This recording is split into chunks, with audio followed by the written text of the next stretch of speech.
Clara sat in her car, her fingers nervously tapping the steering wheel as she prepared to enter the dimly lit cafe just outside the city. It was a place she had visited many times before, always careful to choose a spot far from home to avoid any chance of recognition. Tonight, her husband Daniel was preoccupied with a work meeting, making it the perfect opportunity for her to indulge in what she considered a harmless diversion. To anyone who saw her, Clara appeared to be the epitome of the loving, dedicated wife. At home, she took care of every detail, cooking Daniel's favorite meals, ensuring the house was immaculate, and keeping up with their social obligations. She loved Daniel deeply, and their 2 decades of marriage had been filled with moments of happiness. Yet, beneath the surface, Clara felt a void, an emptiness she could neither explain nor ignore. It wasn't that Daniel had done anything wrong. In fact, she admired his unwavering dedication to his family and career. But as the years passed, their relationship had settled into a predictable routine. Their conversations often revolved around logistics, paying bills, planning family holidays, or discussing their children's education.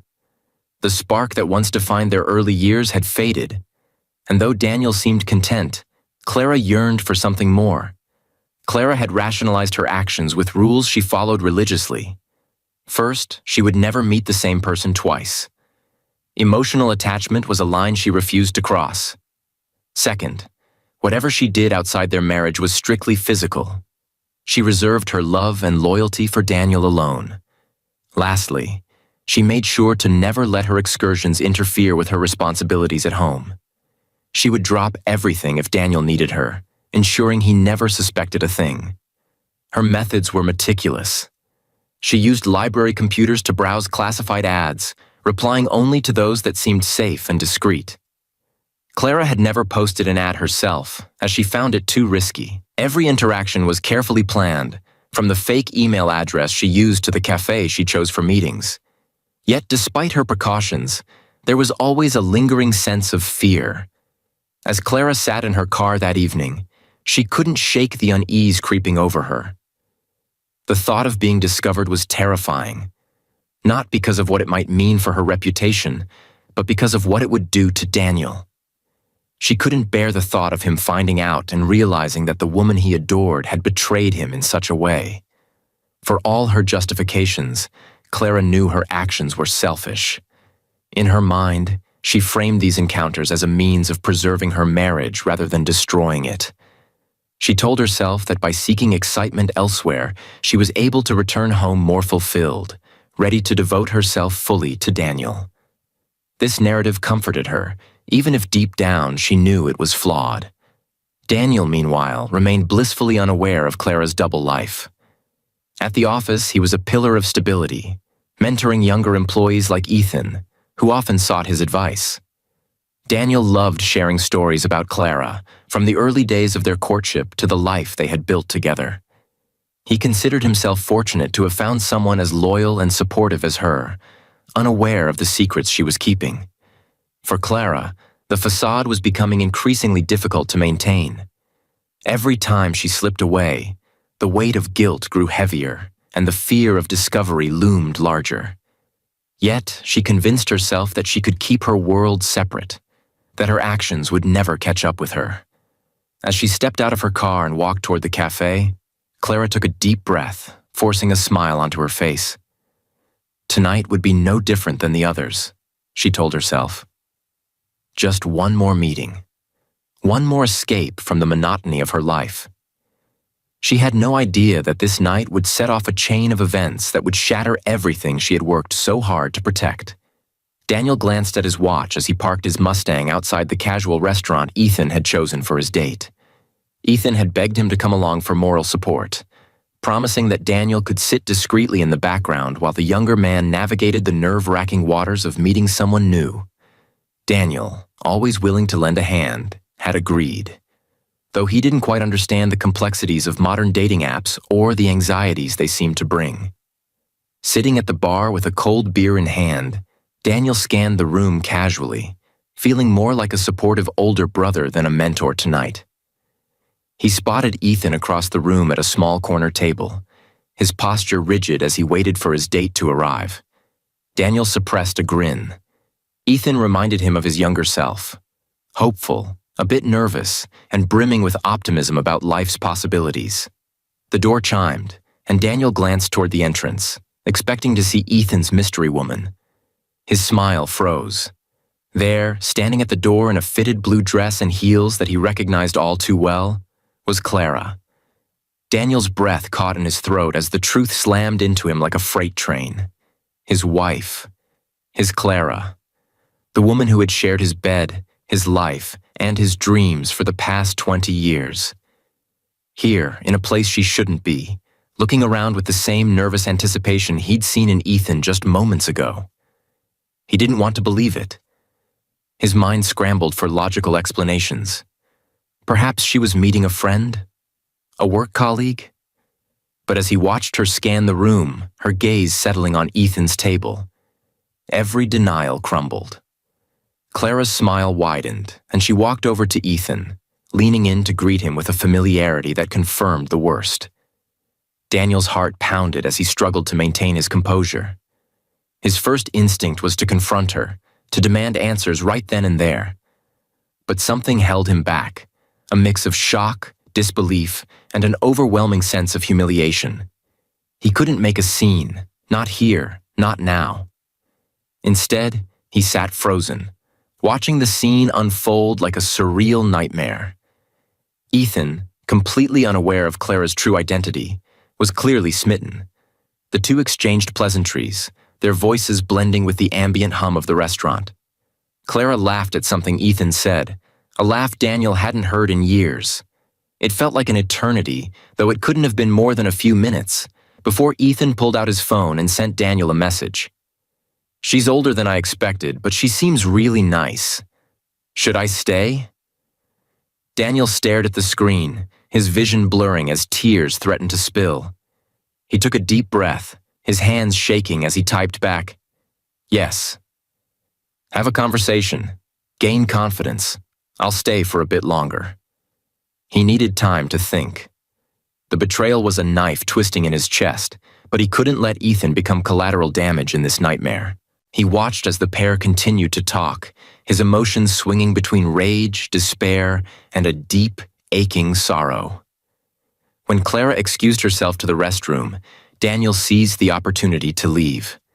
He couldn't bear to see more, couldn't face the reality of what this night had revealed. Tossing a few bills onto the counter to cover his drink, he slipped out of the restaurant and into the cool night air. Sitting in his car, Daniel gripped the steering wheel so tightly his knuckles turned white. He couldn't go home. Not yet.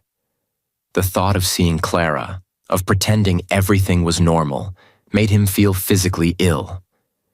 Instead, he drove aimlessly, the hum of the Mustang's engine drowned out by the storm raging in his mind. How long had this been going on?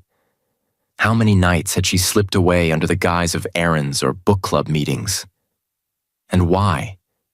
He thought they were happy, or at least content. He had loved her with everything he had, built a life around her, trusted her implicitly.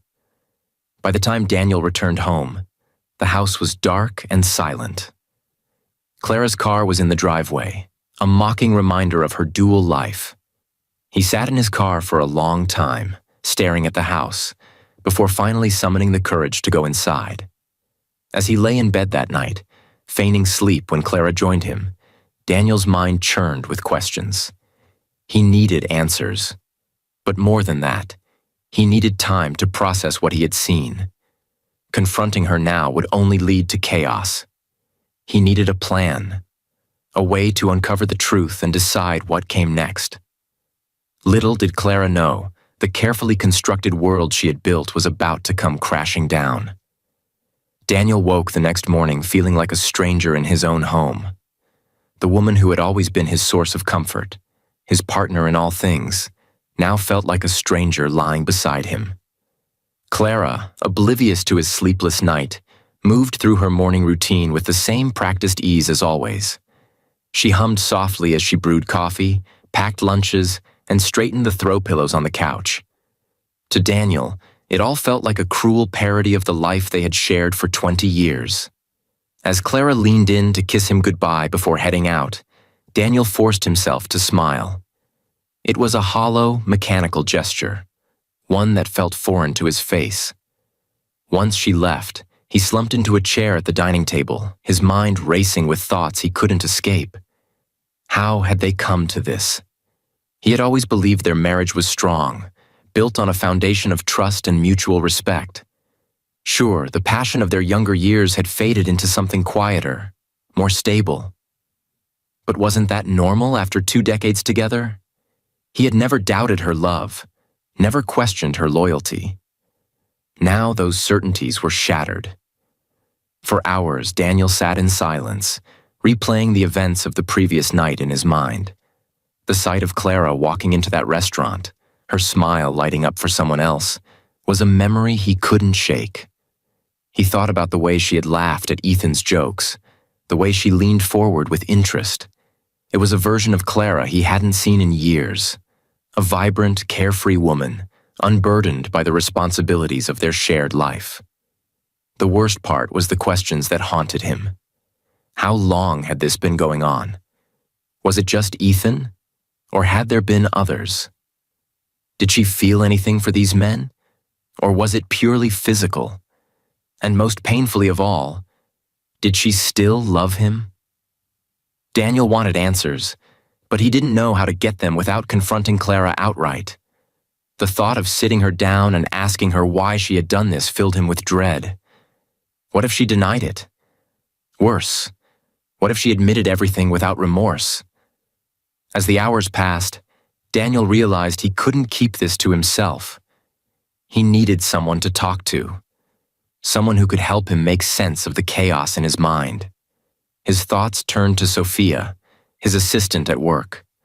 Sophia had worked with him for years, proving herself to be dependable, insightful, and fiercely loyal. She was someone Daniel could trust, someone who wouldn't judge him or betray his confidence. He hesitated at first, unsure if it was appropriate to bring such a personal issue to a professional relationship. But the weight of his emotions was too much to bear alone. Later that day, Daniel called Sophia into his office. He closed the door behind her and gestured for her to sit. She looked at him curiously, sensing that something was wrong. "I need your help, Sophia," he began, his voice heavy with exhaustion. "This stays between us. No one else can know." Sophia nodded, her expression serious. "Of course, Daniel. You can trust me." He hesitated, the words catching in his throat. Saying it aloud would make it real, and he wasn't sure he was ready for that. But the alternative, keeping it bottled up, was unbearable. "I think Clara is cheating on me," he finally said, the words tumbling out in a rush. Sophia's eyes widened in shock, but she quickly composed herself. "Are you sure?" she asked gently. Daniel recounted the events of the previous night, his voice trembling as he described seeing Clara with Ethan. Sophia listened intently, her expression a mix of empathy and quiet anger on his behalf. When he finished, she leaned forward, her hands clasped tightly together. "Daniel, I'm so sorry you're going through this. I can't imagine how hard this must be for you." He nodded, his throat tight. "I don't know what to do, Sophia. I can't just confront her without knowing the whole truth. But I don't even know where to start." Sophia was silent for a moment, her brow furrowed in thought. "If you're not ready to talk to her, maybe you should gather more information first. That way, you'll have a clearer picture of what's really going on before you decide your next steps." Daniel considered her suggestion. It made sense, even if the idea of digging into Clara's life felt invasive. But hadn't she already violated their trust? Didn't he have a right to know? For the rest of the day, Daniel wrestled with his emotions. Anger, sadness, confusion. They swirled inside him, each demanding his attention. He knew he couldn't stay in this limbo forever. One way or another, he would have to confront the truth and decide what it meant for their future. As he drove home that evening, Daniel felt a sense of resolve beginning to take shape. He didn't have all the answers yet, but he knew one thing for certain. His life would never be the same. Clara sipped her coffee slowly, gazing out the kitchen window at the familiar sight of their perfectly trimmed backyard. She had spent hours crafting this image of domestic bliss, and it showed. The flower beds were vibrant with colors she'd chosen, the patio furniture arranged just so, and the wind chimes tinkling faintly in the breeze. But beneath the surface of her calm demeanor, Clara felt a growing unease. Daniel's behavior had changed in subtle but unsettling ways. He still smiled when she spoke, still kissed her goodbye before work, but there was a coldness in his eyes she couldn't place. His touch felt mechanical, and their conversations had become stilted, reduced to polite exchanges about schedules and household chores. It had been a week since her night out with Ethan, and Clara found herself replaying the evening in her mind. Ethan had been charming and attentive, but something had felt different. She couldn't shake the sense that her carefully constructed rules were beginning to fray. Her first rule, no repeat meetings, was there to ensure emotional detachment, but she'd felt a pang of guilt when Ethan had smiled at her. It wasn't supposed to matter, but it did. Clara had always told herself that these excursions were a way to keep her marriage alive. By indulging in the thrill of the forbidden, she could return home as a better wife, more present and engaged. It was a fragile justification, but one that had worked for years. Now, though, her actions felt more like a ticking time bomb. She thought back to Daniel, the man who had given her everything, his love, his loyalty, his unwavering support. Clara had never doubted his devotion, and for all her flaws, she had never truly stopped loving him. That love was what made her desperate to restore their connection. She couldn't lose him, not after everything they had built together. As the days passed, Clara began to make an effort to rekindle the spark in their marriage. She started with small gestures, a candlelit dinner one evening, a handwritten note tucked into his briefcase, even wearing the perfume she knew he loved. Daniel smiled and thanked her, but his responses felt rehearsed, devoid of the warmth she was used to. Determined to push further, Clara suggested they take a weekend trip to the mountains, just the two of them. "It'll be like old times," she said, her voice laced with optimism. Daniel hesitated before agreeing, his expression unreadable.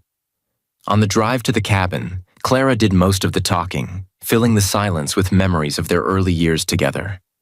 She laughed at stories about their first date, their wedding day, and the birth of their children, hoping to draw him out of his shell. But Daniel remained distant, offering only curt responses or polite chuckles. At the cabin, Clara went all out. She cooked his favorite meals, brought out photo albums to reminisce, and even suggested they watch the old romantic comedies they used to enjoy. But each attempt was met with the same reserved demeanor, and her frustration began to grow. One evening, as they sat by the fire, Clara reached out and placed her hand on his. "Daniel," she began, her voice soft, "is something wrong?" He glanced at her, his eyes betraying a flicker of emotion before he quickly looked away. "Why do you ask?" "You've been distant," she said carefully. "I feel like something's bothering you, but you won't tell me what it is. Did I do something wrong?" Daniel hesitated, his jaw tightening as he stared into the flames. For a moment, Clara thought he might open up, but then he shook his head. "I've just been busy. Work's been stressful." Clara nodded, though she didn't believe him. She wanted to press further, but feared pushing him away. Instead, she leaned against him, hoping her presence would be enough to bridge the growing chasm between them. That night, as Daniel lay beside her, Clara stared at the ceiling, her mind racing. She had always believed she could keep her double life hidden, that her rules would protect her marriage from the consequences of her actions. But now, for the first time, she felt the weight of her choices pressing down on her. What if Daniel knew? The thought was unbearable. Clara had been so careful, taking every precaution to cover her tracks. but she couldn't shake the feeling that something had changed, that the cracks in her facade were starting to show. In the days that followed, Clara doubled down on her efforts to reconnect with Daniel. She booked reservations at his favorite restaurant, picked up tickets to a concert by his favorite band, and even surprised him with a gift, an expensive watch she knew he'd been eyeing. Yet no matter what she did, the wall between them remained. Clara told herself it was just a phase, that every marriage went through rough patches. But deep down, she couldn't ignore the gnawing sense of dread. The life she had worked so hard to maintain was slipping through her fingers, and she didn't know how to stop it. Unbeknownst to Clara, Daniel had already begun to piece together the truth, and her attempts to reconcile would only delay the inevitable confrontation. The crisp autumn air carried the scent of roasted turkey and spiced cider as Clara stepped out of her car, her heart racing with a mix of hope and apprehension. Thanksgiving had always been a cornerstone of family tradition, but this year it felt like a battleground. She had spent the last few weeks trying to reconnect with Daniel, and while he had agreed to come to her parents' house for dinner, his guarded demeanor left her feeling uneasy. She adjusted her red dress and smoothed her hair, determined to make a good impression. Thanksgiving would be her chance to remind Daniel of what they had built together, a lifetime of love, laughter, and family. She had even gone so far as to arrive early to help her mother set up, hoping to create a warm, inviting atmosphere that would make Daniel more receptive to her efforts. Inside, the house buzzed with activity. Clara's sister, Ellen, was wrangling her twin toddlers, while their father was glued to the football game on TV. Her mother bustled around the kitchen, juggling trays of side dishes and desserts. Clara pitched in, her smile unwavering despite the knot in her stomach. When Daniel arrived, Clara's breath caught. He looked as handsome as ever in his casual sweater and jeans, but his expression was distant. And he wasn't alone. Walking beside him, her hand lightly touching his arm, was Sophia. Clara froze, her carefully rehearsed greeting evaporating as she processed the scene. Sophia, her husband's assistant, the woman she had dismissed as a harmless work colleague, now standing in her parents' foyer, smiling politely as if she belonged there. "Clara," Daniel said, his voice cool, "I hope you don't mind. Sophia didn't have any family nearby, so I invited her to join us." Mind? Clara's mind reeled, but she forced herself to smile. "Of course not," she managed, her voice strained. "The more, the merrier." As they settled into the dining room, Clara's unease grew. Sophia was too comfortable, too familiar with Daniel's mannerisms and preferences. She laughed at his jokes, complimented his knowledge of wines, and even helped him carve the turkey. Clara's mother, ever the gracious hostess, welcomed Sophia warmly, oblivious to the tension crackling in the air. Clara clenched her fists under the table, her nails digging into her palms. She couldn't confront Daniel here, not in front of her family. But as the evening wore on, her composure began to crack. Every smile Sophia directed at Daniel felt like a dagger, every shared laugh an insult. Finally, as dessert was being served, Clara couldn't hold back any longer. She stood abruptly, the clatter of her chair drawing everyone's attention. "Daniel," she said, her voice shaking, "can I speak to you for a moment? In private?" Daniel set down his fork, his expression unreadable. He nodded and followed her into the kitchen, leaving the rest of the family in awkward silence. Clara rounded on him the moment they were alone. "What is she doing here?" she hissed, her voice low but sharp. "She's my guest," Daniel replied evenly, "and she's been nothing but polite, unlike you."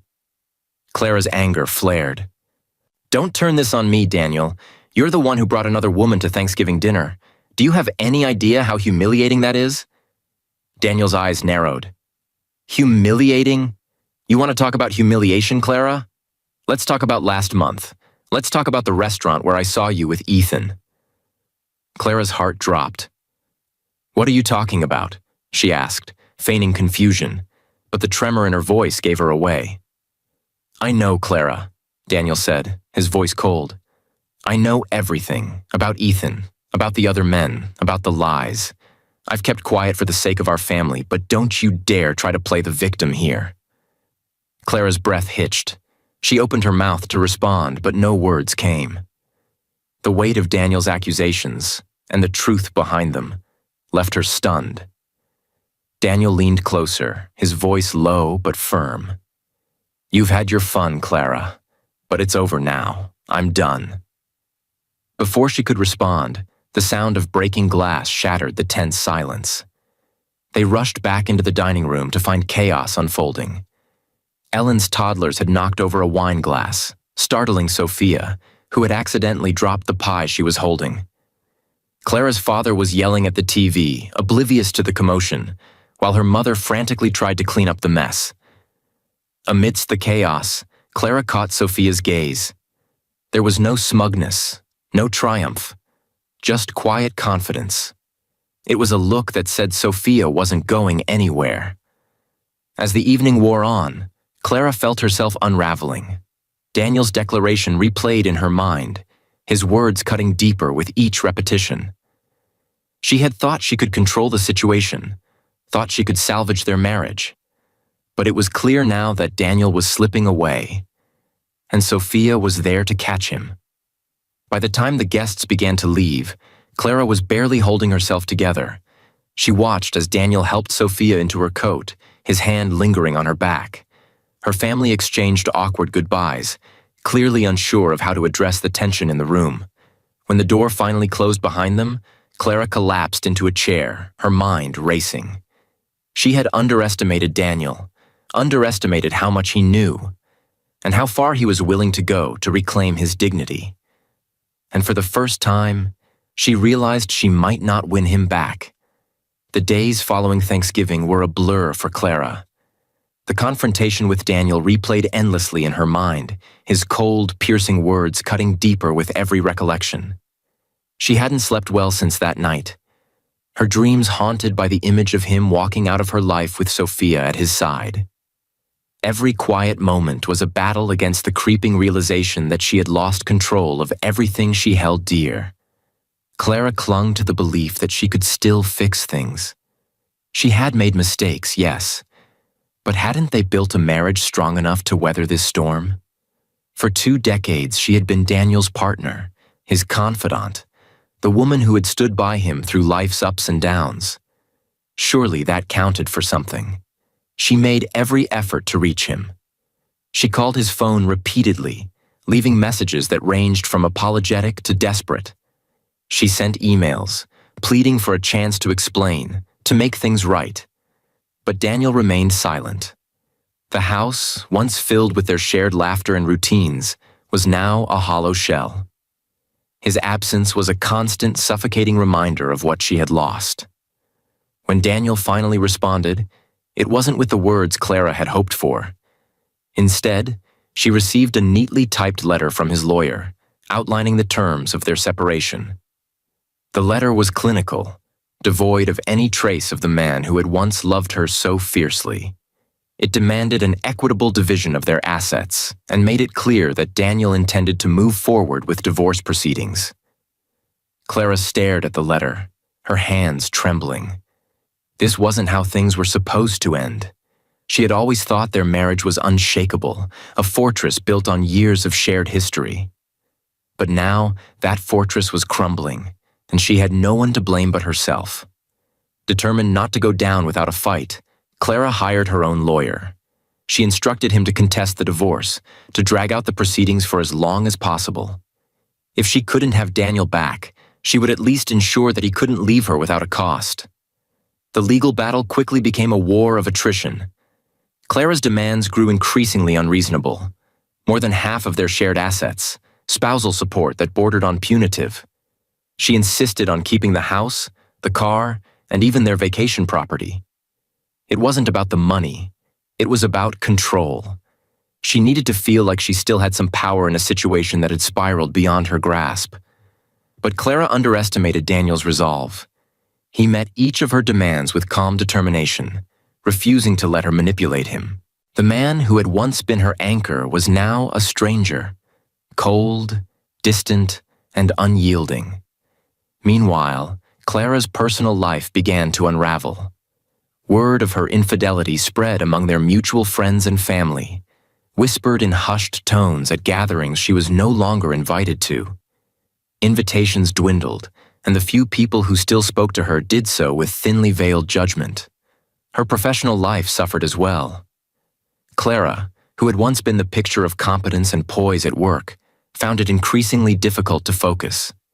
She missed deadlines, forgot meetings, and clashed with colleagues. Her boss, previously sympathetic, began to lose patience. Loneliness became her constant companion. The men she had once sought for excitement now seemed shallow and meaningless. She tried reaching out to Ethan, hoping for a shred of comfort, but he ignored her messages. The realization hit her like a tidal wave. She had traded a lifetime of stability for fleeting moments of thrill, and the cost was more than she could bear. One night, Clara sat alone in the darkened living room, a glass of wine in her hand. The silence was deafening, broken only by the occasional hum of the refrigerator. She stared at the framed photo on the mantel, a picture of her and Daniel on their wedding day, beaming with joy. Tears streamed down her face as she whispered into the void, "What have I done?" In her desperation, Clara turned to the only outlet she had left: online dating. It felt pathetic, but she needed something, anything, to fill the emptiness. She created a new profile, hiding behind a false name and carefully curated photos. The messages came quickly, men eager to connect with the attractive, lonely woman she portrayed herself to be.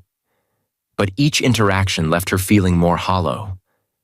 These men weren't Daniel, and no amount of attention could replace what she had lost. One man, however, stood out. His messages were charming, his compliments genuine. He seemed genuinely interested in her, and Clara found herself drawn to his warmth. They exchanged numbers, and he suggested they meet in person. Clara hesitated. She knew she was treading dangerous ground, but the prospect of human connection was too tempting to resist.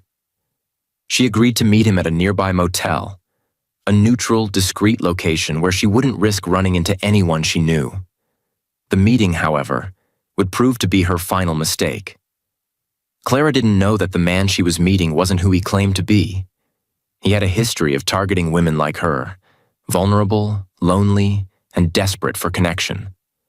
That night, Clara's carefully constructed world came crashing down in the most tragic way imaginable. When the police called Daniel the next morning to inform him of her death, he was stunned. Despite everything, he hadn't expected this. The woman who had shared his life for 2 decades was gone, leaving behind a legacy of betrayal, regret, and unanswered questions. The news of Clara's death hit Daniel like a tidal wave. Despite their estrangement, the thought of her being gone forever was something he hadn't prepared for. Sitting in the sterile office of the police department, he listened numbly as the officer explained the circumstances of her death. Clara had been found in a motel room, strangled, the victim of a man she had met online. The words felt surreal, like they belonged to someone else's story. Sophia was by his side, her hand resting gently on his arm. She had insisted on accompanying him, unwilling to let him face this moment alone. Her quiet strength anchored Daniel as he tried to process what had happened. Despite the betrayal, despite everything, he had loved Clara once, and now she was gone. The weeks following Clara's funeral were a blur of grief and confusion. Family and friends offered their condolences, but Daniel could sense the unspoken judgments in their eyes. Everyone knew about Clara's infidelity, and her death seemed to bring an uncomfortable finality to the scandal. He had become the husband left behind, a man pitied more than understood. Sophia remained his constant. She didn't press him to talk or offer platitudes about healing. She simply made herself available. She cooked meals when Daniel couldn't bring himself to eat, handled the mountain of paperwork that came with Clara's estate, and sat with him in silence when the weight of loss was too much to bear. It was during one of these quiet moments that Daniel finally broke. "I don't know how to feel," he admitted, staring at the coffee table where a stack of unopened condolence cards sat untouched. I'm angry at her for what she did, but I'm also sad. She was my wife for 20 years. We built a life together, and now it's just gone. Sophia reached out, placing her hand over his. It's okay to feel everything, Daniel. Anger, sadness, relief. It's all part of grieving. You don't have to sort it all out right now. Her words were a balm to his fractured emotions. For the first time since Clara's death, he allowed himself to cry, the tears coming in silent waves as Sophia held his hand. In the months that followed, Daniel began to rebuild his life. He sold the house he had shared with Clara, unable to face the ghosts of their marriage that lingered in every room.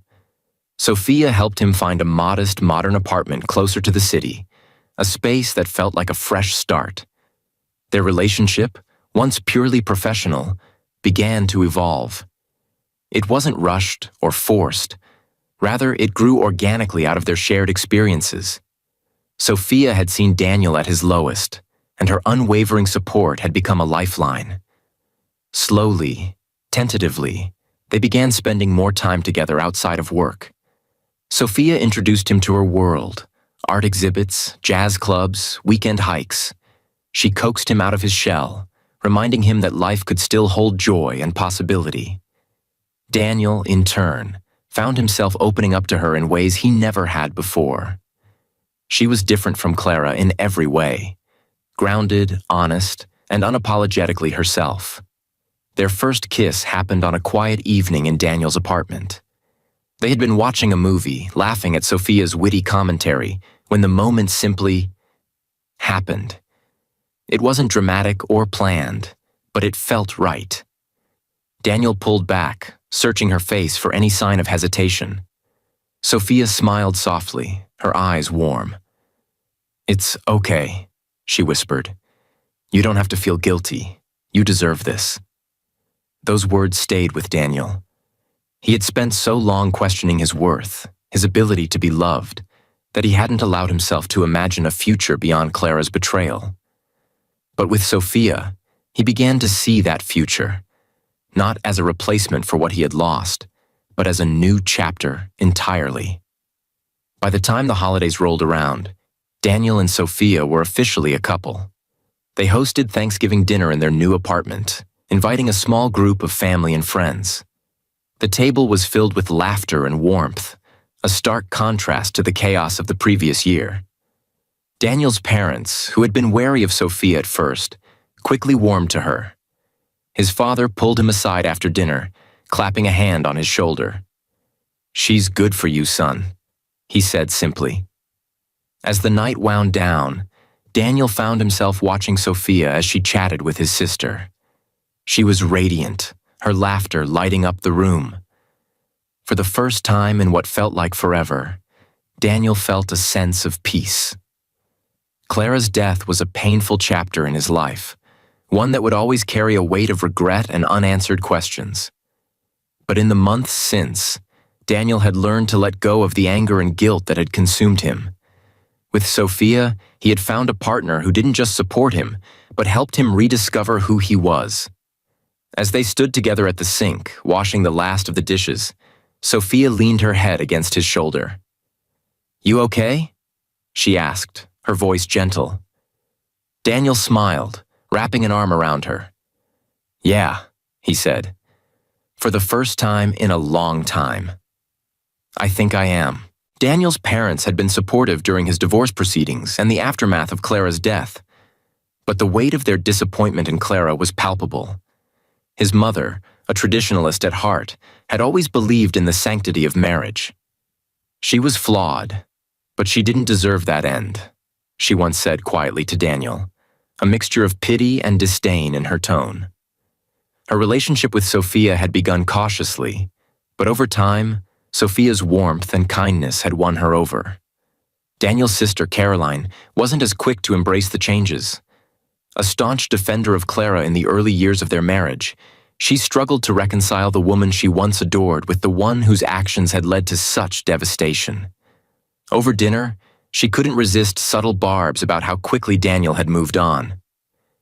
"It's just surprising," she remarked, her voice sweet but cutting. "I thought it might take a little longer to heal." Sophia, ever composed, smiled graciously. "Healing is different for everyone," she replied, her tone calm but firm. Daniel appreciated her grace under fire, but the exchange left an uneasy tension at the table.